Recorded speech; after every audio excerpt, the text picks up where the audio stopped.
At 8 o'clock, we got Duke, who's 1-1, traveling to Tulane, who's 2-0, and one of the more underrated games of the day when it comes to playoff picture, and I'll explain a little bit later, and just storylines-wise.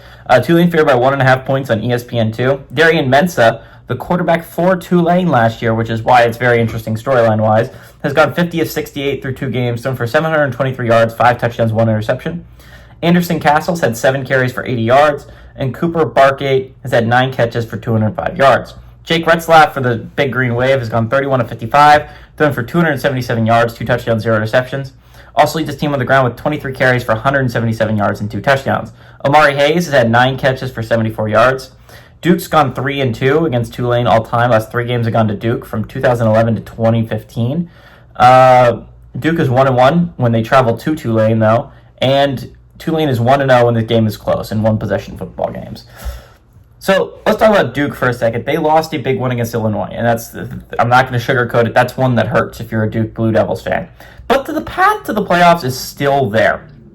I would say they have one really hard game remaining. That is the Clemson game. That is a game that I think Duke probably loses. But even if they lose that game, they only have 3 games I think that are going to be difficult.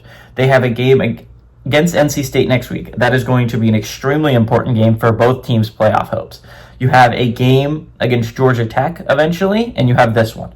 If you can go 3-0 in the games I just listed, Duke can still be a college football playoff team. Again, so this is a massive game for Duke. You can't afford to drop it because that means you have no more room for error. You have to go undefeated in ACC play. You have to beat all the teams I just mentioned, including a Clemson team. Now, that Clemson team might not be as strong as we thought it is, and maybe that's a doable feat if you're Duke.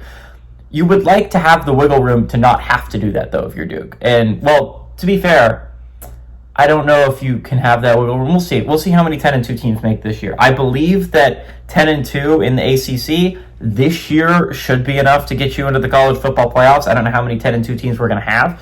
But last year, it came up just short in Miami. That was just short of making the college football playoffs. But we had a bid thief in Clemson. I mean, I think we're going to see more 10-2 teams this year make it. So I'm going to be really interested in that front. On Tulane's front, they have a win over Northwestern. They eked by in a scary game against South Alabama. This is kind of a must-win because it's at home. It's the easier of the 2 teams, right? I thought Tulane had a hard shot at making the college football playoffs this year because they played 3 Power 4 opponents.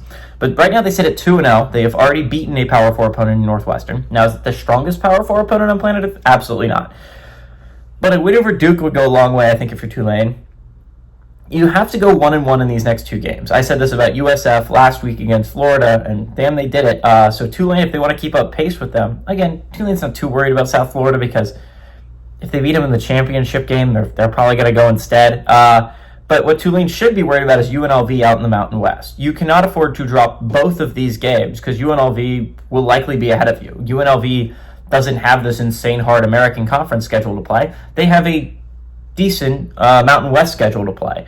So Tulane should be really worried about them, which means you need to go 1-1, and this is by far the more winnable than trying to go beat Ole Miss on the road.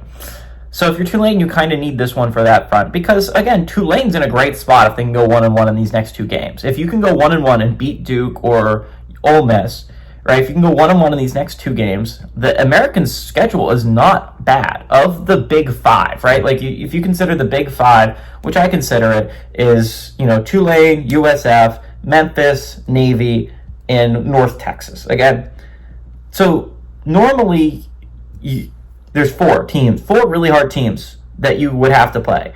Tulane only draws one of those, and it's at Memphis. And again, at Memphis is no cakewalk, right? But you avoid Navy, you avoid USF, and you avoid North Texas. That's such a massive win if you're Tulane, and you're talking about in conference, right?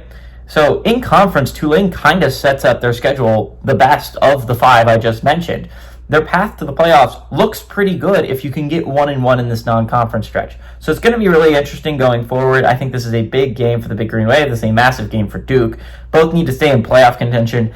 I think Duke is going to want a little bit of a revenge game. They played poorly against Illinois. Like, that's just a fact. And I think there were a lot of opportunities they left on the table. I think Manny Diaz is going to have these boys out ready to play. And I think Duke's going to win this one. I think Duke's going to go on the road, and they're going to pull off the upset. Give me the Blue Devils over the Big Green Wave.